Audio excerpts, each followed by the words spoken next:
Hello everyone and welcome to Pencil Academy. So हमने last class के अंदर अपने टीजीएफ बीटा रिसेप्टर्स को कम्प्लीटली डिस्कस कर लिया है। नाउ इस लेक्चर के अंदर हम अपने न्यू टाइप के रिसेप्टर्स को देखेंगे, नए टाइप के सेल सरफेस रिसेप्टर को देखेंगे। That is your receptor guanylyl cyclase. ठीक है, तो ये आपके रिसेप्टर का नाम है, रिसेप्टर गुआनिलिल साइक्लेज। अब ये जो आपको रिसेप्टर्स होते हैं आपके गुआनिलिल साइक्लेज, सबसे पहले तो ये चीज आपको पता होनी चाहिए कि गुआनिलिल साइक्लेज खुद एक एंजाइम है ना। गुआनिलिल साइक्लेज जो है वैसे एक एंजाइम होता है जो कि आपका कन्वर्ट करता है साइक्लिक, जो कि आपका कन्वर्ट करता है एएमपी को, ठीक है, या फिर आप बोलते हो जीटीपी को। ठीक है, ये कन्वर्ट करता है आपका जीटीपी को इनटू साइक्लिक जीएमपी। ठीक है, जीटीपी को साइक्लिक जीएमपी के अंदर ये कन्वर्ट करता है। और ये जो साइक्लिक जीएमपी है फिर, ठीक है, ये फंक्शन करता है as secondary messenger.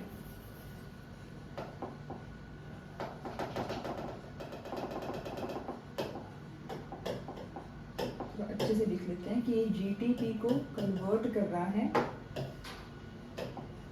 Into cyclic GMP. और ये जो साइक्लिक जीएमपी है फिर ये एक्ट कर रहा है, act as secondary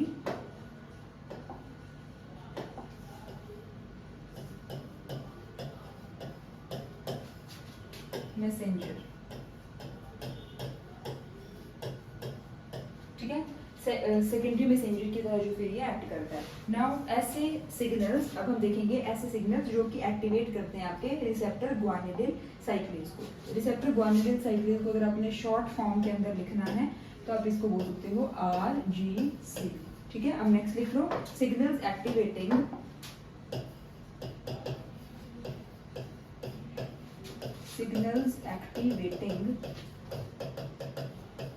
receptor guanylyl साइक्लेज। तो ऐसे कौन से सिग्नल्स हैं जो कि रिसेप्टर गुआनिलिल साइक्लेज को एक्टिवेट कर रहे हैं, हमें उन रिसेप्टर्स के बारे में देखना है। ठीक है, कौन से रिसेप्टर्स हैं जो कि रिसेप्टर गुआनिलिल साइक्लेज, सॉरी कौन से ऐसे सिग्नल्स हैं जो कि रिसेप्टर गुआनिलिल साइक्लेज को एक्टिवेट कर रहे हैं। तो आप एग्जाम्पल लिख लीजिए सिग्नल्स के। ANP एक तो आ जाएगा आपका ANP, फुल फॉर्म है एट्रियल नेट्रीयूरेटिक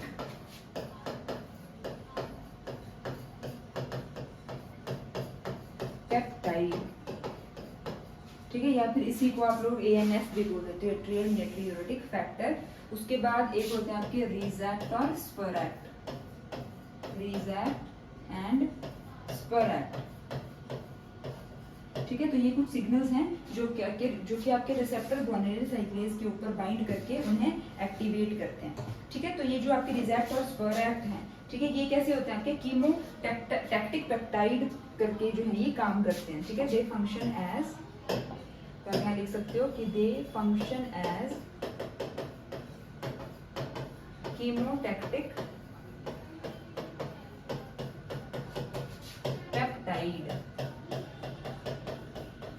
ठीक है, किसकी तरह फंक्शन करते हैं ये, कीमोटैक्टिक पेप्टाइड की तरह फंक्शन करते हैं। तो आप लोगों को ये चीज बिल्कुल अच्छे तरीके से पता होनी चाहिए कि रिजैक्ट और स्परैक्ट के बारे में। देखिए, जब आप लोग अपनी फर्टिलाइजेशन का टॉपिक करते हो, जब आप अपना एक एक्सटर्नल फर्टिलाइजेशन का एक टॉपिक होता है, ठीक है, जब आप उसे कवर करते हो तो एक्सटर्नल फर्टिलाइजेशन में जो स्पर्म होता है वो माइग्रेट करता है इन रिजैक्ट या स्परैक्ट की तरफ। मतलब एग के जेली कोट से जो है रिलीज होते हैं रिजैक्ट या फिर speract, depending upon the type of species the egg belongs to. ठीक है, तो उसके अकॉर्डिंग जो है वो एक ये कीमोटैक्टिक सिग्नल्स होते हैं। और इन्हीं की तरफ, इन्हीं को रिकॉग्नाइज, मतलब कि इन्हीं की वजह से, इन्हीं सिग्नल्स के प्रेजेंट होने की वजह से जो स्पर्म है वो आकर के एग के पास माइग्रेट करता है। और वो क्यों कर पाता है, क्योंकि जब जैसे रिजैक्ट और स्परैक्ट आया, जब ये इस तरीके से एनवायरनमेंट के अंदर फ्लोट करेंगे तो आपके स्पर्म के हेड के ऊपर, यानी कि स्पर्म का हेड है, यानी कि वो भी प्लाज्मा मेम्ब्रेन का बना हुआ है, तो उसके अंदर जो है आपके रिसेप्टर गुआनिलिल साइक्लेज प्रेजेंट होते हैं। ठीक है। तो फिर ये जो केमिकल्स हैं, ये जो कीमोटैक्टिक पेप्टाइड्स जिनका नेचर है इनका रिसेप्टर स्क्वायर का, ये जाकर के स्पर्म हेड पे बाइंड करते हैं और फिर आगे की जो प्रोसेस होती है फर्टिलाइजेशन की वो कंटिन्यू होती है। ठीक है, उससे अब इसको भी ऐसा करते हैं, थोड़ा डिटेल में कर लेते हैं। आप लोगों ने अगर नहीं किया है तो आपको पता भी चल जाएगा, और अगर आपने करा हुआ है तो आपका रिवीजन हो जाएगा। उसके बाद एक यहाँ पे देखिए एक्सेप्शनल केस आता है। पहले मैं आप लोगों से पूछूंगी कि आपने, जब मैंने आपको नाइट्रिक ऑक्साइड की सिग्नलिंग करवाई थी, है ना, तो उसमें मैंने आपको ये ग्वानिलिन साइक्लेज का वहाँ पे यूज हुआ था, अगर आप लोगों को याद हो तो, है ना। जो नाइट्रिक ऑक्साइड है वो ग्वानिलिन साइक्लेज को एक्टिवेट कर रहा था, अगर आप लोगों को ध्यान हो उस चीज का। देखो अगर थोड़ा सा हम आपको पीछे चले हम लोग, तो इस तरीके से यहाँ पे आपकी ब्लड वेसल्स प्रेजेंट थी, सराउंडिंग में जो है आपके स्मूथ मसल्स थे।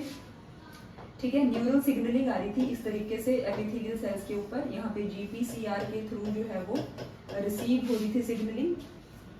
ठीक है, फिर जब जीपीसीआर के थ्रू सिग्नलिंग रिसीव हो रही थी तो फिर एडिनाइलिल साइक्लेज जो है वो एक्टिवेट हो रहा था, है ना। एडिनाइलिल साइक्लेज एक्टिवेट हो रहा था यहाँ पे आप लिख सकते हो एडिनाइलिल साइक्लेज जो है ये एक्टिवेट हो रहा था। थोड़ा सा हम पीछे जा रहे हैं। जब एडिनाइलिल साइक्लेज एक्टिवेट हो रहा था तो फिर वो एक्टिवेशन करवा रहा था किसकी, साइक्लिक एएमपी की फॉर्मेशन हो रही थी।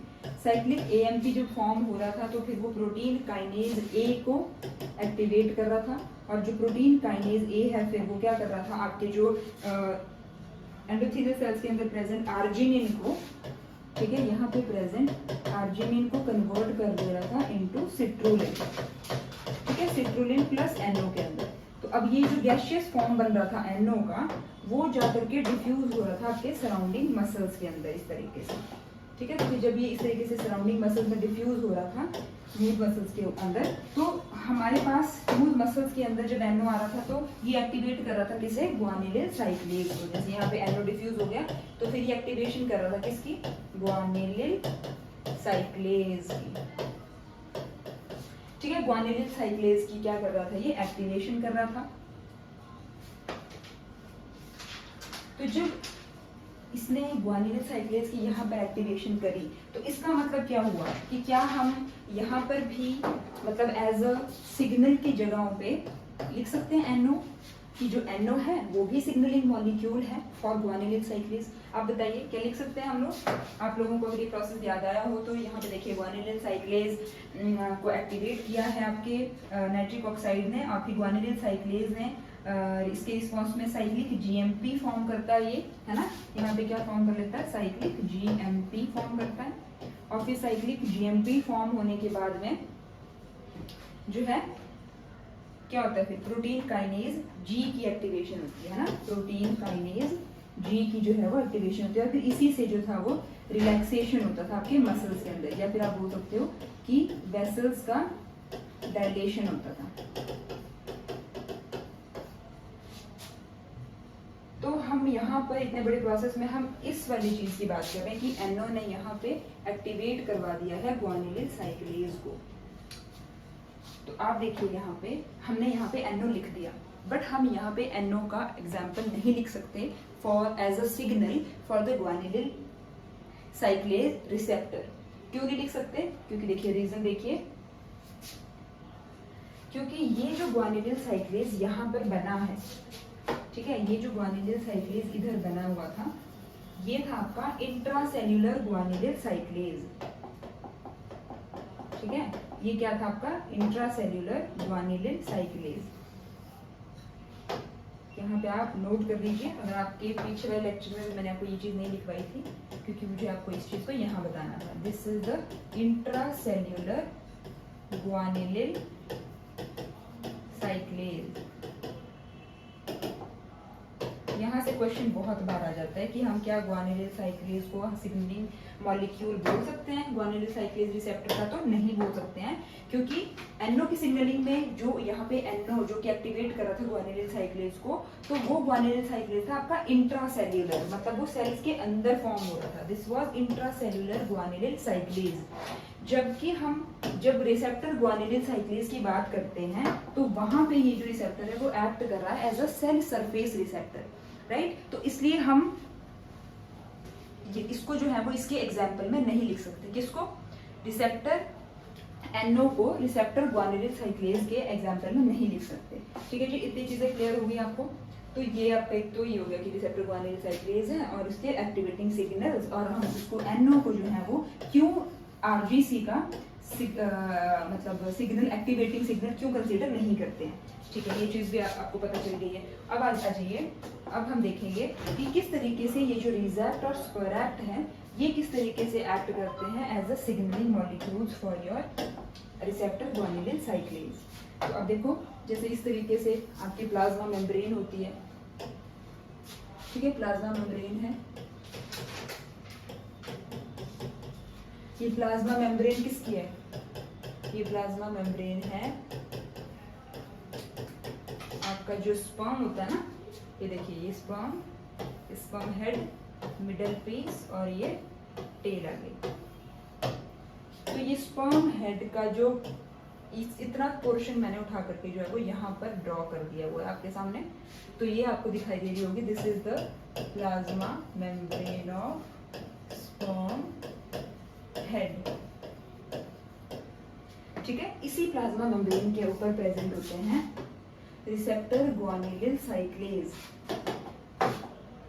कौन से रिसेप्टर्स, तो रिसेप्टर्स ग्वानिलिन साइक्लेज। यहाँ पे आप लिख सकते हो दिस इज RGC। क्या चीज है, रिसेप्टर ग्वानिलिन साइक्लेज। अब देखिए होता क्या है कि जैसे सराउंडिंग में यहाँ पे आप बड़े लेवल पे देखते जाइए और फिर इसको मतलब मैक्रो लेवल पे और फिर माइक्रो लेवल पे मैं आपको यहाँ पे समझा रही हूँ। तो मान लीजिए दिस इज द एग। ठीक है, कोई एक स्पीशीज है जो कि रिलीज कर रही है एग को। एग जो है वो अपने आप में से रिलीज करेगा, या तो रिजेक्ट को रिलीज करेगा या फिर स्पोरैक्ट को रिलीज करेगा। ये जाएंगे और स्पर्म के हेड के प्लाज्मा मेम्ब्रेन के ऊपर प्रेजेंट RGC के ऊपर आकर के बाइंड करना शुरू हो जाएंगे। ठीक है, रिसेप्टर ग्वानिलिन साइक्लेज के ऊपर। तो इस तरीके से तो ये जो प्रोसेस है यहाँ पे, इसी को मैंने यहाँ दिखाया। तो अब यहाँ मान लीजिए कि यहाँ पर आ चुका है रिजेक्ट या फिर स्पोरैक्ट। रिजेक्ट ले लीजिए, ठीक है, ये काफी है। जब इसके ऊपर बाइंड करता है तो रिसेप्टर एक्टिवेट हो जाता है ना। रिसेप्टर एक्टिवेट हो जाता है तो आपको क्या बताया यहाँ कि कन्वर्ट कर देता है ये GTP को इनटू साइक्लिक GMP। GTP को कन्वर्ट कर देगा इनटू साइक्लिक GMP। ठीक है, और फिर इस प्लाज्मा मेम्ब्रेन के ऊपर यहाँ पर प्रेजेंट होंगे आपके चैनल्स प्रेजेंट होती हैं। किस चीज की, तो कैल्शियम की चैनल्स। ठीक है, कैल्शियम चैनल्स यहाँ पर इस तरीके से जो है वो प्रेजेंट होती हैं।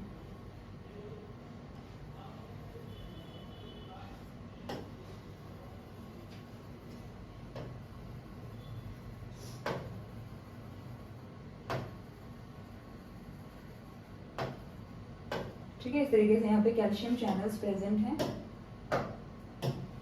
This is the calcium channels. इसके ऊपर प्रेजेंट होते हैं रिसेप्टर्स, और जिन रिसेप्टर्स के ऊपर आकर के बाइंड करता है आपका GMP। और जब यहाँ पे GMP आकर के जब यहाँ पे बाइंड होगा तो ये कैल्शियम चैनल जो है वो ओपन रहेंगी और कैल्शियम का इनफ्लक्स करवाएंगे। और यही इनफ्लक्स जब होता है कैल्शियम का तो it leads to the hyper activation of the sperm. It leads to the hyper activation of the sperm. अब स्पर्म की हाइपर एक्टिवेशन होगी मतलब क्या, ये सारा का सारा जो प्रोसेस है ना, ये देखिए यहाँ चल रहा है स्पर्म के हेड के ऊपर। इसको मैंने एकदम माइक्रो लेवल में आपको दिखाया हुआ है, एकदम डीप डाउन डिग करके। तो देखिए यहाँ पे इसका मतलब स्पर्म के हेड में जो है वो जब कैल्शियम का एक्यूमुलेशन हो गया due to the opening of the calcium channels in response to the cyclic GMP, तो फिर कैल्शियम इनफ्लक्स होना स्टार्ट हो जाता है, जिसकी वजह से ये जो स्पर्म है ना ये बहुत ज्यादा एक्टिव हो जाता है और ये फास्टली मूव करना शुरू कर देता है towards the egg of the particular species who have emitted reject और स्पोरैक्ट फ्रॉम देमसेल्व्स। तो ठीक है, ये काम होता है आपके रिजेक्ट और स्पोरैक्ट का। तो इसलिए हम बोलते हैं कि they are acting as chemotactic peptide signals. यहाँ पे लिखा है ना they act as the chemotactic peptide signals. ठीक है, तो आप लोगों को ये वाली सिग्नलिंग क्लियर हो गई कि किस तरीके से रिसेप्टर्स पर एक्ट अपना काम कर रहे हैं। उसके बाद हम आ जाते हैं ANP के ऊपर। ठीक है, ये तो हो गया आपका रिसेप्टर्स पर एक्ट का पूरा कॉन्सेप्ट। अब हम किस चीज पे आएंगे, ANP के ऊपर। ठीक है, this was all about your receptors पर एक्ट। दिस इज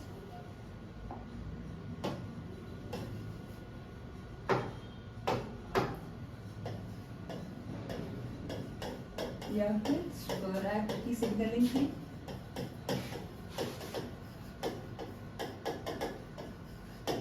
ठीक है, अब नेक्स्ट चलो, अब है आपकी एट्रियल न्यूट्रीयूरेटिक पेप्टाइड सिग्नलिंग। अब क्या है,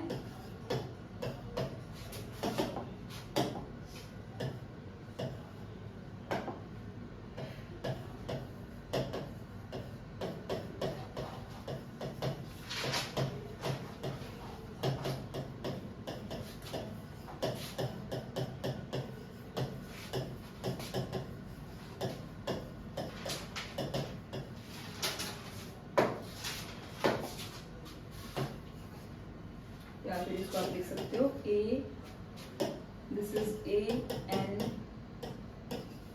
सिग्नलिंग। ठीक है, दिस इज ANP सिग्नलिंग।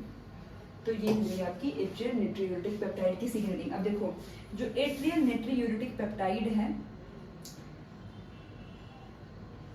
यहाँ पे देखो, it is released by heart. सबसे पहले तो आपको ये चीज पता होनी चाहिए कि जो एट्रियल न्यूट्रीयूरेटिक पेप्टाइड नाम का आपका एक हार्मोन होता है, it is released by heart.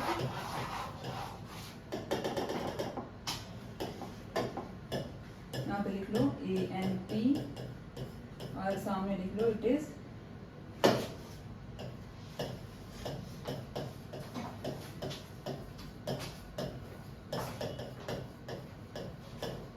एक चीज तो ये है कि it is released by heart. दूसरा, it regulate the increased blood volume. ANP जो होता है ये क्या करता है, रेगुलेट करता है किस चीज को, the increased blood volume.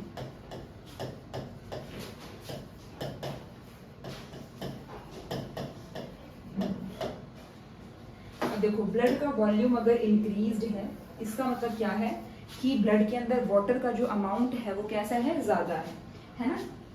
Blood के अंदर जब वाटर का अमाउंट इंक्रीज हो जाता है तो ऑब्वियसली उस टाइम पे ब्लड का जो वॉल्यूम है वो भी इंक्रीज हो जाएगा, है ना। तो फिर ब्लड जो है, मतलब हार्ट के ऊपर जो है ना, वो प्रेशर क्रिएट होता है।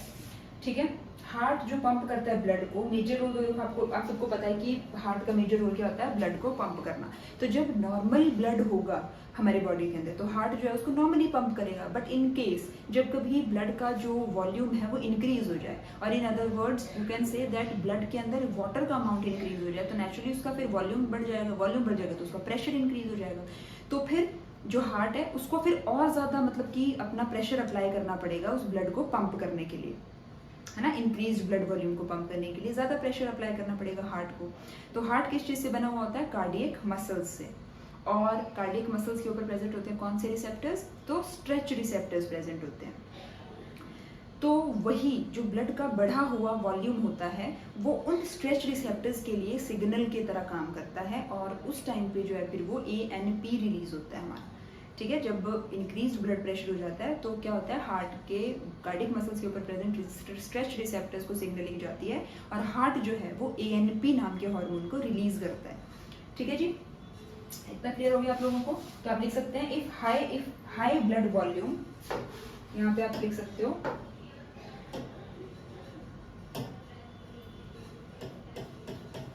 If high blood volume. ठीक है, अगर ब्लड का वॉल्यूम जो है वो हाई है तो उसकी वजह से क्या होगा, इंक्रीज्ड प्रेशर ऑन हार्ट। उसकी वजह से क्या होगा, इंक्रीज्ड प्रेशर हो जाएगा किसके ऊपर, ऑन हार्ट। ठीक है जी, आपके हार्ट के ऊपर जो है वो प्रेशर जो है वो बढ़ जाएगा, जिसकी वजह से क्या होगा, increase pressure on the cardiac muscles, है ना। हार्ट के ऊपर प्रेशर बढ़ गया मतलब increased pressure on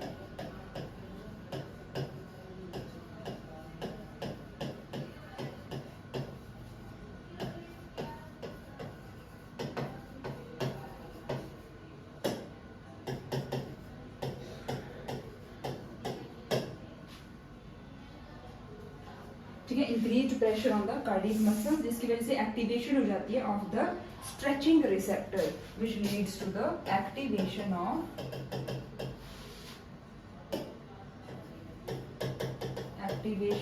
off stretch receptors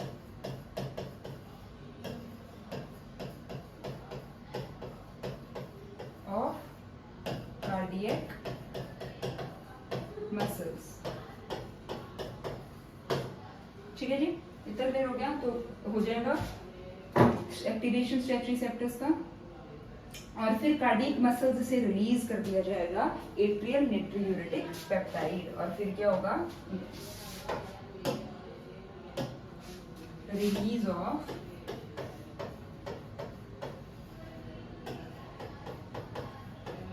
atrial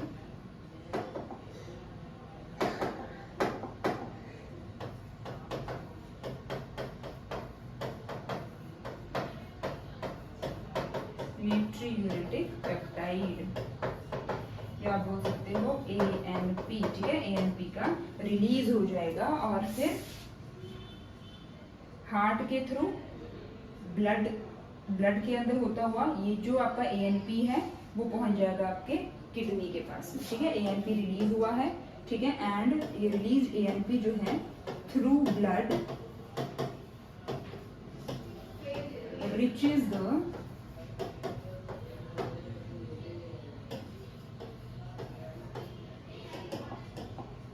kidney.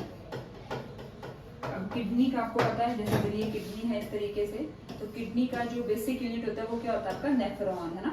इस तरीके से बोमेन कैप्सूल, देन इस तरीके से आप क्या जाते हैं DCT, देन PCT, DCT आ जाते हैं, और फिर यहाँ पे आ जाता है आपका कलेक्टिंग डक्ट, है ना। ये किडनी के अंदर बहुत सारे ऐसे आपके जो नेफ्रॉन्स होते हैं वो प्रेजेंट होते हैं, राइट। नेफ्रॉन्स बहुत सारे प्रेजेंट होते हैं आपके किसके अंदर, किडनी के अंदर।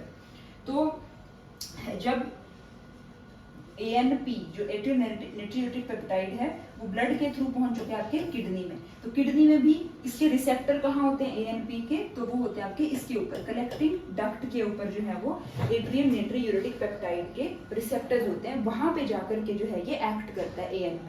कैसे एक्ट करता है वो मैं आपको अभी बताऊंगी, पहले बताइए आपको इतना क्लियर हो गया। तो मैंने आपको क्या लिखवाया है कि जब भी आपके ब्लड के अंदर आपका जो ब्लड का वॉल्यूम है जब भी वो इंक्रीज हुआ है, तो उस टाइम पे क्या होता है, प्रेशर इंक्रीज हो जाता है ना, हार्ट के ऊपर जो है वो प्रेशर इंक्रीज हो जाता है, जिसकी वजह से फिर कार्डियक मसल्स के ऊपर प्रेशर बढ़ जाता है। तो कार्डियक मसल्स के ऊपर प्रेशर बढ़ा तो उनके ऊपर जब वो स्ट्रेच रिसेप्टर्स प्रेजेंट होते हैं, तो फिर स्ट्रेच रिसेप्टर्स के ऊपर जो है वो एक्टिवेशन हो जाती है उनकी, और जब स्ट्रेच रिसेप्टर एक्टिवेट हुए तो फिर ANP का रिलीज होता है, और ये ANP जब रिलीज होता है तो जाता है किडनीज के पास में।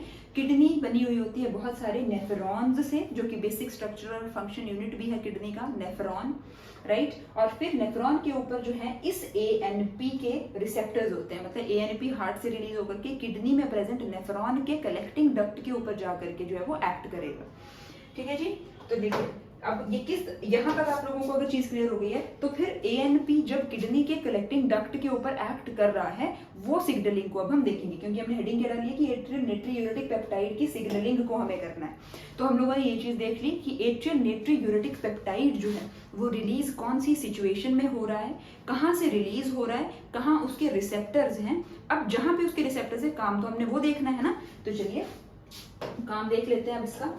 ये देखो, ये आ गई आपकी plasma membrane of collecting duct. तो यहाँ लिख लीजिए किडनी का कलेक्टिंग डक्ट की प्लाज्मा मेम्ब्रेन है, ये लिख लीजिए, this is the collecting duct of kidney.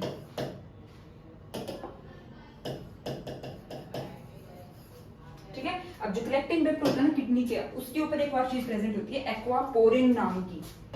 ये देखो एक्वापोरिन्स प्रेजेंट होते हैं, चैनल्स भी होते हैं ये टाइप्स की, दीज आर एक्वापोरिन्स। तो ये एक्वापोरिन्स प्रेजेंट होती है कहां पर, किडनी के कलेक्टिंग डक्ट के ऊपर। पहले इन एक्वापोरिन्स का फंक्शन सुन लो। तो देखो एक्वापोरिन्स का फंक्शन होता है वाटर को रीअब्सॉर्ब करना। तो यहाँ लिख लीजिए इनका फंक्शन होता है वाटर की रीअब्सॉर्प्शन का। सो क्या फंक्शन होता है इनका, वाटर या एक काम कर दो,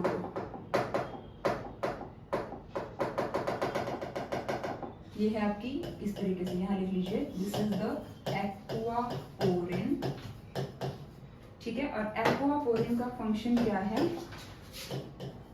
एब्जॉर्प्शन, इसका फंक्शन है रीएब्जॉर्प्शन ऑफ वाटर।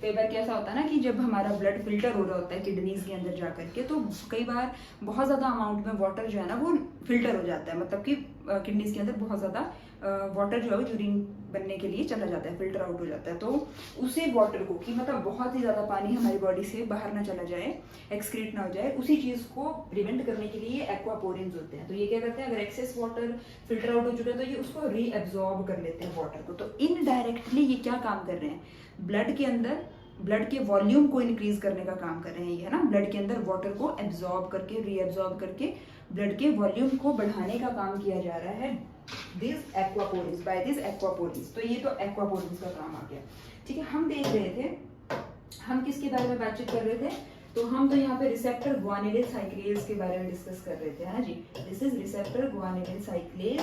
यहाँ पर आपका atrial natriuretic peptide that is ANP आपके हार्ट से रिलीज होकर के आया हुआ है और बैठ गया है आकर के अपने रिसेप्टर पे, दैट इज रिसेप्टर ग्वानिलिन साइक्लेज। अब जब रिसेप्टर ग्वानिलिन साइक्लेज के ऊपर आकर के ये बैठेगा तो रिसेप्टर ग्वानिलिन साइक्लेज क्या करेगा, GTP को कन्वर्ट कर देगा इनटू किसमें, साइक्लिक GMP के अंदर, ठीक है। अब जैसे इसने साइक्लिक GMP के अंदर कन्वर्ट किया तो साइक्लिक GMP जाता है और एक्ट करता है एक्वापोरिन्स के ऊपर जाकर के, ठीक है। एक्वापोरिन्स के ऊपर जाकर के एक्ट करता है और क्या करवा देता है, एक्वापोरिन्स का डिक्रीज, मतलब कि एक्वापोरिन्स के अमाउंट को कम करता है ये from the plasma membrane of the collecting duct of the kidney. तो यहाँ पे आप लिख सकते हो रोल ऑफ साइक्लिक GMP, यहाँ लिख सकते हो आप रोल ऑफ साइक्लिक GMP। तो देखो क्या रोल होता है आपके साइक्लिक GMP का, तो एक तो लिखो कि डिक्रीज करता है ये एक्वापोरिन्स को, इट डिक्रीज एक्वापोरिन्स, ठीक है, एक्वापोरिन्स को डिक्रीज कर रहा है। दूसरा, it stop the aquaporin expression, it stop the aquaporin expression, aquaporin के एक्सप्रेशन को भी ये रोक रहा है। Then stop the water absorption, ये सारी स्टेटमेंट्स का डायरेक्टली और इनडायरेक्टली सेम ही मतलब है। Stop the water, it's just that they are asked in different forms in your exam, that's why we are writing them down. So it stops the water absorption.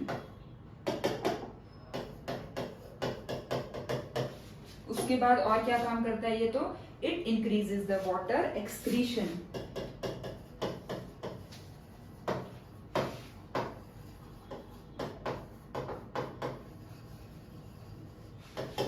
Water के expansion को बढ़ा रहा है और in this way it regulates the blood volume.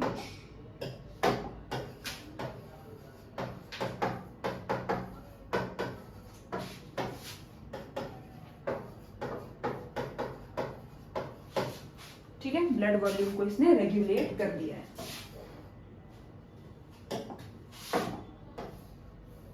अब बताइए आप लोगों को क्लियर हो गया। अब देखो हमने क्या क्या लिखा है यहाँ पे, तो एक तो जैसे ही साइक्लिक GMP हमारे ब्लड इसके अंदर बन रहा है, साइक्लिक GMP जैसे हमारे इस बॉडी के अंदर बन रहा है with the help of this RGC, तो हमारी किडनी पर डिफरेंट डिफरेंट वाटर चैनल्स हैं जिसको हम एक्वापोरिन्स बोलते हैं, जो कि एब्जॉर्प्शन कर रहे हैं।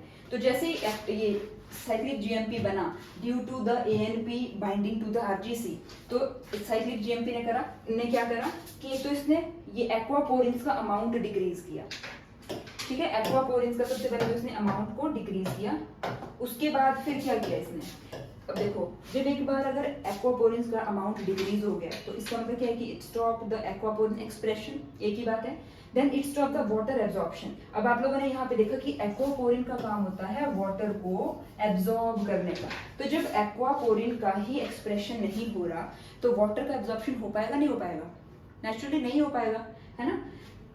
तो ये इंटरलिंक्ड है स्टेटमेंट्स। उसके बाद इंक्रीज ऑफ वाटर एक्सक्रीशन, तो जब वाटर का एब्जॉर्प्शन नहीं हो पा रहा, ठीक है, एक्वापोरेंस का एक्सप्रेशन डिक्रीज हो रहा है जिसकी वजह से वाटर का री एब्जॉर्प्शन नहीं हो पा रहा है, तो फिर वाटर का एब्जॉर्प्शन नहीं हो पा रहा तो फिर एक्सक्रीशन बढ़ जाएगा, है ना। जो ज्यादा पानी हमारा एक्सक्रीट हो गया था, सॉरी फिल्टर हो गया था, तो फिर उसका एक्सक्रीशन होगा, क्योंकि उसी एक्स्ट्रा फिल्टर्ड वाटर को ही तो एब्जॉर्प्शन करते थे ना एक्वापोरेंस। तो अब एक्वापोरेंस के ही हमने मतलब इन्हीं के एक्सप्रेशन को हमने रिप्रेस कर दिया, तो फिर वाटर एब्जॉर्ब नहीं हो पाएगा, तो अल्टीमेटली क्या हो जाएगा, आपके वाटर का एक्सक्रीशन इंक्रीज हो जाएगा।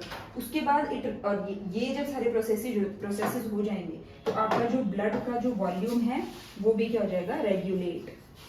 ठीक है जी। तो ये एक बड़ा ही इंपॉर्टेंट सा एक कॉन्सेप्ट है जो आप लोगों को बिल्कुल अच्छे तरीके से जो है वो क्लियर रहना चाहिए, ठीक है, क्योंकि ये बहुत बार एग्जाम्स में आ जाता है। तो इसमें काफी सारे कॉन्सेप्ट आज हमने इस लेक्चर के अंदर करे हैं, ठीक है। सबसे पहले तो हमने रिसेप्टर ग्वानिलिन साइक्लेज को देख लिया, ये फंक्शन क्या परफॉर्म करता है, तो जीटीपी को जो है वो साइक्लिक जीएमपी के अंदर कन्वर्ट करता है। बस आपने ये चीज तो बिल्कुल दिमाग में छपा लेनी है कि ग्वानिलिन साइक्लेज का काम जीटीपी को साइक्लिक जीएमपी के अंदर कन्वर्ट करना, और जो कि एक सेकेंडरी मैसेंजर है। यहीं से अगर आपने रिवीजन भी करना हो तो डायरेक्टली यहीं से भी कर सकते हो कि अब जैसे देखो एएनपी आ जाएगा, ठीक है। एएनपी आपको पता ही है, ब्लड का जब वॉल्यूम ज्यादा है उस टाइम पे एएनपी रिलीज हो जाता है हमारे हार्ट से। इसके रिसेप्टर्स कहाँ पे होते हैं, तो कलेक्टिंग डक्ट के ऊपर आरजीसी रिसेप्टर्स होते हैं। आरजीसी रिसेप्टर, अच्छा इसका मतलब आपको याद आ जाना चाहिए, अच्छा मतलब ये जीटीपी को साइक्लिक जीएमपी में कन्वर्ट कर रहा होगा। जैसे साइक्लिक जीएमपी में कन्वर्ट हुआ तो कलेक्टिंग डक्ट के ऊपर प्रेजेंट है आपके एक्वापोरेंस, एक्वापोरेंस को जो है वो डिक्रीज करवा देगा।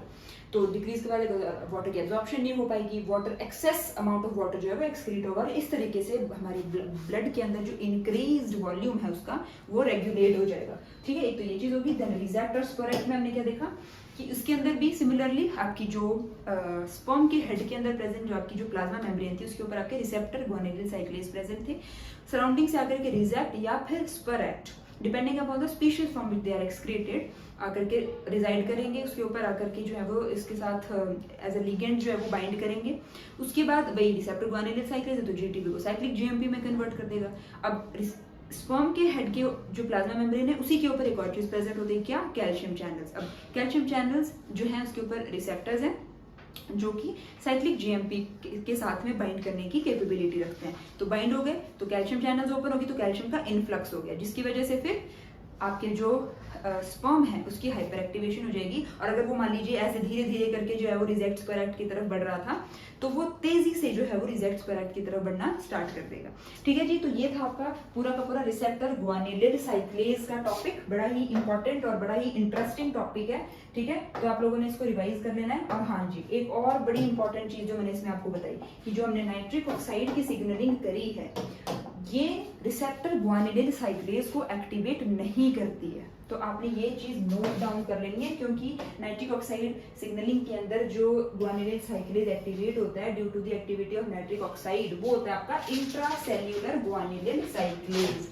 ठीक है जी। यहाँ पे कौन सा होता है, this is your intracellular, I am writing it again, intracellular ग्वानिलिन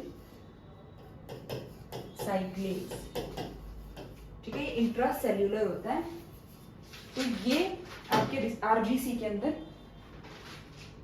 signalling molecule NO नहीं आ सकता, ठीक है जी। तो ये आपका कवर होता है आरजीसी रिसेप्टर्स, बड़े ही इंपॉर्टेंट रिसेप्टर्स हैं, ठीक है। Questions are frequently asked from this topic as well.